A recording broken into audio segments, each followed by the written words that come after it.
Hello everyone, मेरा नाम नवीन और आप देख रहे हैं न्यूट्रिशन हट ऑफिशियल। आज हम बात करने वाले हैं, इस थंबनेल देखा होगा आपने कि don't follow the fitness trends in India. ठीक है, या जो फिटनेस से रिलेटेड चीज़ें हैं उस पर विश्वास करने क्यों नहीं लायक है इस टाइम इंडिया में जो चल रहा है। उसके पीछे बहुत सारी चीज़ें हैं जो मैं आपको आज बताऊँगा। लाइक इस चीज़ को बताने का रीज़न ये है, देखो ना, मैं फ़िलोसफर हूँ ना कोई चीज़, मतलब कि मैं कहीं से हवा में उठाई चीज़ें लाके आपके सामने रख रहा हूँ। बट ये चीज़ मैंने खुद एक्सपीरियंस की है। लाइक उसका मैं कहूँ तो, अगर मैं कह सकते हो मैं विक्टिम खुद हूँ उस चीज़ का। कि अगर आप चीज़ों को जैसा कि लोग आपको दिखा रहे हैं, अगर आप उसको एज इट इज़ विश्वास करोगे तो आप कहीं ना कहीं एक बहुत ही मतलब कहते हैं रॉन्ग लेन में चले जाओगे। लाइक आपको अगर होना कहीं और चाहिए था एंड हो कहीं और जाओगे। देखो ये चीज़ें मतलब कि थोड़ी सी अजीब है कि लाइक, हाँ, चीज़ों का एज इट इज़ एक्सेप्ट करके हर कोई आगे बढ़ता है। बट एक जो इम्पैक्ट कुछ कुछ चीज़ें डाल देती हैं लाइफ को लेकर, हर किसी का लाइफ में होगा। लाइक होता है कि हर कोई सोचता होगा कि अगर ये चीज़ नहीं हुई होती मेरे साथ तो मैं आज ये होता। हर कोई सोचता है, ठीक है। तो छोड़िए वो सब चीज़ें, थोड़ी फिलोसफी वाली बातें हो गई। बट आज हम बात करने वाले हैं कि क्यों नहीं जो ट्रेंड है, या क्यों नहीं जो इस टाइम इंडियन फिटनेस इंडस्ट्री की बात करूँगा मैं, क्योंकि मुझे को देखो बाहर का आइडिया नहीं है। एंड मैं इस चीज़ को इस वजह से आपके सामने रख रहा हूँ क्योंकि शायद ये बहुत लोगों की, मैं कहूँगा कि एक इन अ वे लाइफ बचा सकता है। ठीक, कैरियर बचा सकता है, लाइफ की बात तो नहीं कह रहा, कैरियर बचा सकता है। ऑब्वियसली कैरियर बच जाएगा तो लाइफ इजी हो जाएगी। तो देखो, जब मैं कहूँगा कि 2016-17 के आसपास फिटनेस इंडस्ट्री ग्रो करना स्टार्ट हुई, ठीक है। उस टाइम सडनली एक कल्चर आना स्टार्ट हुआ इंडिया में। एंड लाइक मैं ऑलरेडी उस टाइम मैं मतलब फिटनेस में 3-4 साल से था मैं उस टाइम। फिटनेस इंडस्ट्री की बात नहीं कर रहा बट फिटनेस में था मैं। क्योंकि मुझे याद है कि मैंने 2014 के अराउंड जिम स्टार्ट किया था। लाइक 2017 से जिम अपने फिटनेस इंडस्ट्री अपने ग्रो करना स्टार्ट हुई। एमेचर ओलंपिया आ गया, सीरो क्लासिक आ गया। लाइक सडनली एक बूस्ट मिल गया फिटनेस इंडस्ट्री को। जिम्स ओपन स्टार्ट हो गए, एक फिटनेस का ट्रेंड बढ़ने लगा। लाइक मैं उस चीज़ का पार्ट था, तो इस वजह से मैंने बड़ा क्लोजली ऑब्जर्व किया है कि एग्जैक्टली हुआ क्या फिटनेस इंडस्ट्री में अभी तक।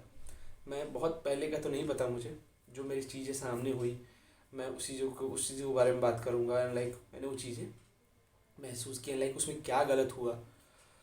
तो देखिए, पहला ट्रेंड मैं बताता हूँ। पहला ट्रेंड ये है कि आ, जो इंडियन कोचेस हैं, ठीक है, कोई भी हो, बड़ा से बड़ा नाम हो, बड़े से बड़े अचीवमेंट्स हो, ठीक है, कुछ भी हो, आप उनको एज इट इज़, जैसे कि इंस्टाग्राम यूट्यूब पे, या उनके अचीवमेंट्स हो गए, या उनको कुछ भी, और उनको कुछ टाइटल है या कोई भी है, तो आप उसको एज इट इज़ विश्वास मत कीजिए। कारण ये है कि एज इट इज़ चीज़ें होती नहीं है, ठीक है। क्योंकि आजकल हर कोई, ठीक है, चाहे इवन मैं, आप या हर कोई चाहता है। देखो, अगर इंस्टाग्राम फेसबुक पे अगर कोई थोड़ा सा आपको 4 लोग लाइक करते हैं, अगर हम लोग भी अगर इंस्टाग्राम पे कोई फीड डालते हैं तो उसको रेगुलर चेक करते रहे कितने लाइक हुए कितना, ये ह्यूमन नेचर है, ठीक है। तो बट ये जब 2016-17 के अराउंड जब एक फिटनेस इंडस्ट्री को बूस्ट मिला, तो जो ऑलरेडी टॉप नॉच पे लोग बैठे थे उस टाइम, उनको एक सेलिब्रिटी वाली मतलब लाइमलाइट मिल गई। एंड देखो, हर किसी के लिए, चाहे वो एक छोटा बच्चा हो, ठीक है, चाहे एक बहुत ही टॉप पे बड़ा बंदा हो, उसको ग्लैमर या उसको सेलिब्रिटी अगर बनने का मौका मिलेगा, ऑब्वियसली उसको कोई नहीं ड्रॉप करने वाला है। लाइक वो उस टाइम उसको लगेगा कि यार, जो मैं कह रहा हूँ, जो चीज़ें मैं कर रहा हूँ सब सही है। एक ये चीज़ फीलिंग आ जाती है कि जब आपकी चीज़ें, जब आप एक लेवल पे होते हो, तो होता है ना कि जैसे, मतलब कि अगर और थोड़े जो ओल्ड लोग होते हैं, जैसे कि जिनकी एज ज़्यादा होती है, ठीक है, उनको आप कोई चीज़ कन्विंस नहीं कर सकते कि ये है वो है। बहुत कम लोग हैं जो बड़ी मेच्योरली सुनते हैं, लाइक आपको बातों को समझते हैं एंड इस चीज़ पे जाते हैं कि हाँ भाई, ये बंदा सही कह रहा है या गलत कह रहा है। वो बहुत रेयर केस में होता है। तो पहली चीज़ ये है कि कोचेस को एज इट इज़, जो भी कोच है उनको एज इट इज़ विश्वास मत कीजिए। क्योंकि एक्चुअल में एंड ऑन ग्राउंड बहुत चीज़ें डिफरेंट है। ये लिटरली आप समझ लीजिए कि है एक्चुअल में डिफरेंट। जैसा आप एक्सपेक्ट करते हो कि किसी इंटरव्यू में किसी कोच ने कुछ कहा कि लाइक ये है वो है 10 चीज़ें, ठीक है, कोई फेसबुक यूट्यूब पे या इंस्टाग्राम पे आके किसी चैनल पे ये नहीं कहेगा कि मैं कैसा हूँ, ठीक है। मैं इस तरह का हूँ, मैं इस तरह का हूँ, एंड लाइक उनके आप इस पे भी मत जाइए कि जैसे एक लोग कहते हैं ना कि देखिए क्या स्टूडेंट उसने बनाए हैं, कितने बड़े बड़े एथलीट्स बनाए हैं, उस पर भी मत जाइए। देखिए हर जगह कहीं भी एक स्टूडेंट नहीं होता, किसी जिम में किसी भी इंस्टीट्यूट में एक स्टूडेंट नहीं होता, बट इंस्टीट्यूट उनका ही एक वो फोटो लगाता है जो टॉप में आते हैं, दिखाते हैं हाँ हाँ ये है, बट बाकी का लेवल क्या था, बाकी की इम्प्रूवमेंट्स क्या थी, इस बारे में कोई बात नहीं करता। तो एक तो ये चीज़ है कि आप एज इट इज कोचेस पे विश्वास मत कीजिए कि हाँ भाई ये चीज़ है। एंड आप इसका सबसे आसान तरीका है कि आप किसी भी कोच के पास जाइए, उस पर उसके कुछ दिन टाइम दीजिए। आप सबसे बड़ी चीज़ ये है कि जो सबसे टॉप चीज़ मैं कहूँगा आपको, कि आपकी प्रोग्रेस, एक देखो मैं नहीं कह रहा कि एक महीने में बहुत प्रोग्रेस हो जाएगी, ठीक है, 2 महीने 3 महीने चलो ठीक है, आप 6 महीने दे लो किसी कोच को लेकर, ठीक है, बट आप देखो कि आपकी कोच आपकी बातों का क्या रिस्पॉन्स कर रहा है। क्या वो जस्ट एक पॉलिटिकली आंसर तो नहीं दे रहा ना कि जैसे हाँ ठीक है हो जाएगा, इस तरह का आंसर नहीं दे रहा है। आप अप्रोच पूछो उससे कि आपने मेरे बारे में क्या सोचा है, आपने मेरे बारे में मतलब कि मैं कौन सा गेम खेलूँ, क्या होगा क्या नहीं होगा। एक देखो एक फैक्ट बताता हूँ कि मैं पर्सनली अपने बारे में बात करूँगा कि मैंने अराउंड 36 इवेंट खेले होंगे, लाइक 35 का किसी कोई मतलब नहीं था। क्यों? और ये देखो रीज़न यही है ना, क्यों, क्योंकि हमने जस्ट कोचेस पे एज इट इज विश्वास कर लेते हैं, जो बंदा होता है हमें गाइड करता है हम उस पर विश्वास कर लेते हैं, ठीक है। तो लेकिन आप सोच लो 36 इवेंट, हज़ारों रुपए, एक लेकिन ये है ना कि उसने एक मेंटली प्रिपेयर कर दिया वो गेम भी एंड ऑल दैट, बट एक कह दो कैरियर पर्सपेक्टिव से या कॉम्पिटिटिव पर्सपेक्टिव से हम कहीं स्टैंड नहीं किए कर पाए, ठीक है। मैं अपनी बात कर रहा, हमारे साथ बहुत सारे बच्चे थे, ठीक है। तो पहली चीज़ ये कि किसी कोच पे एज इट इज विश्वास मत कीजिए, कुछ जाइए कुछ टाइम दीजिए, पहली चीज़ देखिए कि आपकी बात को सुन रहा है कि नहीं। दूसरी चीज़ ये कि आपकी चीज़ सिचुएशन, आपकी जो फाइनेंशियल कंडीशन है, फैमिली कंडीशन है, हर चीज़ को वो समझना चाहता है कि नहीं समझना चाहता है, कि आप उसके लिए एज इट इज बस एक क्लाइंट हो, या लिटरली वो एक कोच ऐसा है कि आपकी बातों को सुन रहा है, उसको उसके हिसाब से उसको समझ रहा है, लाइक उसके हिसाब से आपको गाइड कर रहा है, ठीक। एक चीज़ और ये है कि देखो उसकी इसी से किसी भी कोच की समझ जाओ कि उसको क्या नाम दिया है, मतलब चलो मैं कह रहा हूँ कोई ऐसा कोच हो जिसको हज़ारों लोग पूरी मान लो पूरे इंडिया कह रहा हो कि हाँ भाई सबसे बढ़िया है, ठीक है, तब भी मैं कह रहा हूँ मत मानो, जाओ रहो एनालाइज करो, जब तक कंफर्म ना हो, अगर कंफर्म ना हो तो बैकआउट कर जाओ। रीज़न ये बता रहा है कि मेंटल स्ट्रेस आपका आता है, फिजिकल स्ट्रेस आएगा, एंड जब आपको एट द एंड कुछ नहीं मिलेगा तो आप एक लिटरली डिप्रेशन में चले जाओगे। इस बात को आप समझ लो, ये आपके लिए लाइफ थ्रेटनिंग हो सकता है कि एट द एंड आप 5 साल 6 साल जो भी टाइम आप दो किसी कोच के पास, एंड एट द एंड आपको कुछ मिलेगा, लगता है यार कि हमने किया क्या, सेल्फ डाउट क्रिएट हो जाता है।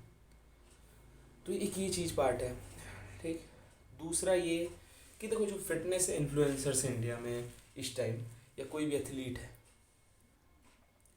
तो उसकी उसकी एक फ़ोटो से या उसकी कुछ भी मतलब कहेंगे कि एक ट्रांसफॉर्मेशन से आप जज मत करो कि लाइक ये इतना इजी है, इतना मुश्किल है या नहीं, कुछ जज मत करो। आप जाओ compete करो, जो भी खेलना है खेलो, आप अपना देखो अपना स्टैंड क्या है, उस हिसाब से चीज़ें करो। देखो मैं अपनी चीज़ बता रहा कि मैंने अपनी रिसेंटली एक पहला अपना गेम खेला, ठीक है। जस्ट एक ये खेलने ये पर्पस था इस गेम का कि मैं देखना चाहता था कि मेरा स्टैंड क्या है। मैं जब स्टेज पर चढ़ा, मैंने क्लासिक फिजिक खेली, तो मैंने देखा कि मेरा मसल मास बहुत डिफरेंस है, बहुत साइज़ नहीं है, मतलब उस पर्टिकुलर कैटेगरी के हिसाब से। एट रैंडम देखो आप कितने भी ये मेंटली प्रिपेयर होके जाओ कि मुझे देखना है कि मैं स्टैंड कहाँ करता हूँ, और बट अगर आप हारते हो या आप जीतते नहीं हो, देखो हर कोई जीतने जाता है, ठीक है, भले आप कह लो कन्विंस कर लो मेंटली नहीं मैं अपना स्टैंड देखना चाहता हूँ। मैं देखने भी गया था, स्टैंड ही देखने गया था लिटरली। एक अंदर से इंसान कहता है कि यार पहले गेम में कैसे जीत सकते हो, जीत सकता है, हर कोई जीत सकता है, पहला गेम में भी लोग जीतते हैं, ठीक है, जीता है लोगों ने। बट एक होता है ना कि आप मेंटली अगर आप उसी से तब भी आपको थोड़ी सी होती है कि यार मैं हार गया, या मेरी वो पुश प्लेस नहीं आई, मुझे मेडल नहीं मिला। तो ये सब चीज़ें हैं कि आप देखो स्टैंड कहाँ करते हो, बट उससे आप ये मत रिलेट करो कि हाँ मतलब कि मैं जाऊँगा जीत जाऊँगा। मतलब एक होता है ना कि हम लोग थोड़े से बड़े कहते हैं कि हाइपोथेटिकल सिचुएशन, ये होगा तो ये होगा, ये होगा तो ये होगा, मतलब मुझे सब लोग जान जाएंगे, ऐसा नहीं। एक इमेजिनरी सिचुएशन समझ के आप डिसीजन मत लो कि ये हो, क्योंकि देखो कुछ भी इवेंट होता है, अगर कोई खिलाड़ी जीतता है नहीं जीतता उसके बाद क्या होना है उसको भी नहीं पता। उसको बस इतना पता है कि हाँ उसको मेडल मिला है, दैट्स इट। अगर वो कल को प्रो कार्ड मिल गया तो वो प्रोफेशनल लीग में खेलेगा, बस उसको उतने ज़्यादा कुछ नहीं पता। स्पॉन्सरशिप मिलेगी नहीं मिलेगी, उसको 4 लोग जानेंगे नहीं जानेंगे। तो एक ये भी चीज़ है, जस्ट चीज़ों को देख के, या जैसे भी कोई भी फेसबुक इंस्टा के थ्रू दिखा रहा है। देखिए अगर मैं खुद पर्सनली कहूँ तो मुझे अगर कोई कहेगा कि यार आप अपने बेकार फ़ोटो डालोगे फेसबुक इंस्टा पे, मैं खुद कहूँगा नहीं डालूंगा। तो इसी से समझो कोई भी अपना बैड पार्ट नहीं दिखाता है फेसबुक इंस्टा पे। तो दो ये एक दो चीज़ हैं जो आपको, जो मैंने पहला पॉइंट बताया कि कोचेस को लेकर बड़े आप थोड़े से ध्यान रखिए।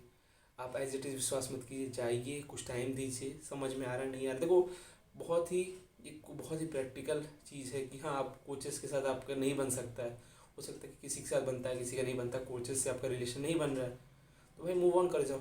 उसमें कुछ पर्सनल या ईगो वाली बात नहीं है। अगर कोच आपका ईगो ले रहा है उस बात पे लेकर कि नहीं ऐसे कैसे चला गया ये वो कोई मतलब की चीज़ नहीं है। एट द एंड आपका कैरियर दाव पे है, ठीक है। एक चीज़ ये है कि जो मैं लिटरली समझता हूँ कि जो चीज़ आपको बचा सकती है एक ख़राब कैरियर से, वो है कि अपने कोचेस के साथ आप कोई पर्सनल मत बनिए। एक लिमिट तक होता है हाँ। एक चीज़ ये है कि अपने कोचेस के साथ पर्सनल मत बनिए, प्रोफेशनल रहिए। कारण ये है कि देखो जब आप पर्सनल हो जाते हो ना तो आप कभी अपनी चीज़ें एज इट इज़ कह नहीं पाते हो कि मुझे रिजल्ट नहीं मिल रहा है। आप एक एग्जांपल समझ लो कि लाइक आप किसी के साथ बहुत पर्सनल हो गए, ठीक है, लाइक कल को उसकी आप कमियां भी होंगी ना तो आप नहीं कह पाओगे। हाँ प्रोफेशनल हो गए जाओगे, रिजल्ट ओरिएंटेड रहोगे कि हाँ मुझे रिजल्ट चाहिए, नहीं आ रहा है तो कल को ईजिली मूव ऑन कर जाओगे, सर मेरा रिजल्ट नहीं आ रहा है मैं अब नहीं रह सकता यहाँ पे। तो ये 2-3 पॉइंट हैं जो मैं कहूँगा कि हर एथलीट को हर फील्ड में देखो ये अभी तक का मेरा जो भी एक्सपीरियंस रहा है कि ये जो चीज़ें हैं ये मैं कहता हूँ कि ये चीज़ें गलतियाँ मैंने खुद की हैं, ठीक है, ये खुद की हैं। लाइक मैं भी सोचता हूँ कि अगर ये गलतियाँ ना हुई होती तो मैं आज कहीं और होता, ठीक है। हाँ ये भी बात है कि कल को आप अगर अपने कोचेस से मूव ऑन करोगे तो आपको कहेंगे कि अरे ऐसे नहीं होता, उधर बहुत सारी चीज़ें बोलेंगे। देखो ये नहीं कह रहा कि कोई कोच आपको 6 महीने में चैंपियन बना देगा या साल भर में चैंपियन बना देगा, बट अगर आपको पहले हमें उस रास्ते पे तो ले आओ। आपका कोच पहले उस रास्ते पे अगर ले आएगा तो कितने स्लो जा रहे हो मुझे पता है कि आज नहीं तो कल पहुँचोगे, बट अगर हमारा रास्ता ही गलत है तो पहुँचने का तो सीन ही नहीं बनता।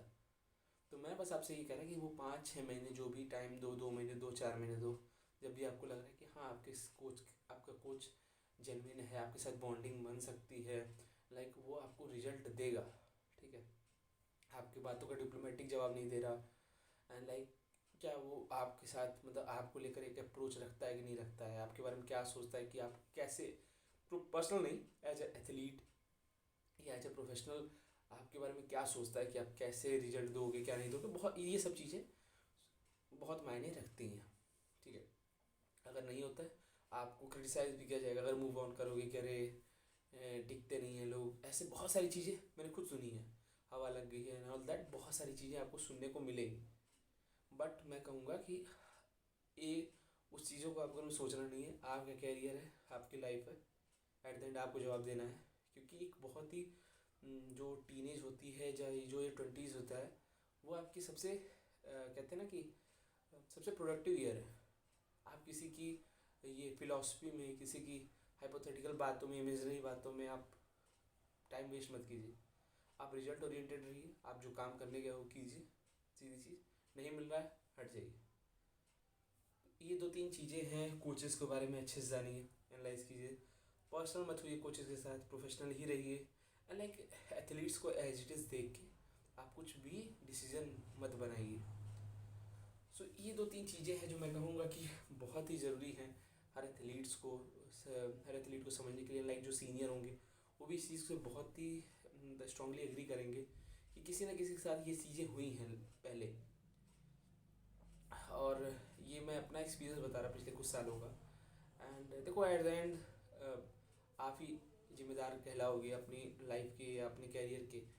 सो मैं भी एक कह दूँ कि वो हसल वाले फेज़ में हूँ। एंड लाइक हर कोई ट्राई कर रहा है, मैं भी ट्राई कर रहा हूँ कि एक अच्छे रास्ते पे मैं कहूँगा कि अब मैं शायद कहीं ना कहीं जितना मैं मेरी अभी तक समझ है या मेरी अभी तक सोच बनी है कि अब मैं एक राइट ट्रैक पे हूँ। स्लोली स्लोली टाइम लगेगा मे बी, बट हाँ एक ना एक दिन पहुँच जाएंगे। पर शायद मैं कहूँ कि जो पिछले कुछ सालों में मेरा रास्ता था, मेरा माइंडसेट तो था बट मेरा रास्ता ही गलत था शायद। ये सब फिलॉसफी वाली चीज़ें हैं, बट एक्चुअल में जो मैंने आपको सीधा सीधा बता दिया कि ये चीज़ें आपको सोचना चाहिए।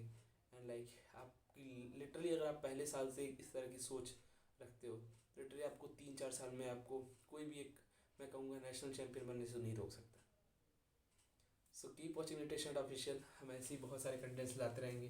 बाकी अगर आपको कुछ भी आपको कोई डाउट होगा, कुछ भी आपको पूछना होगा तो आप डीएम कर सकते हो हमारे न्यूट्रिशन ऑफिशियल पे या मेरे इंस्टाग्राम हैंडल नवीन चंद यादव पे। Thank you.